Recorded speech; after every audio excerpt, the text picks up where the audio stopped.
This mix is phenomenal and it's so easy to make. You just take 3 bananas and then I've added butter, honey, and almond milk.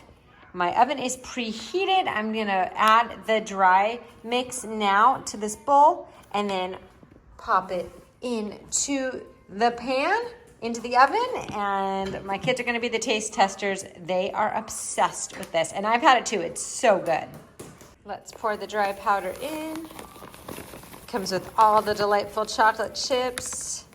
And I love that it's vegan, it's gluten-free, it's non-GMO. So this is something you can bring to parties as well, and you know it's gonna be a hit.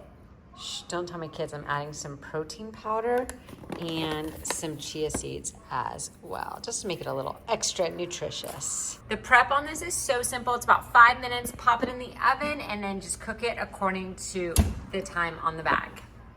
And out of the oven, now it just needs to cool for a bit. It smells so good, and I bet it tasted really good. I love banana bread.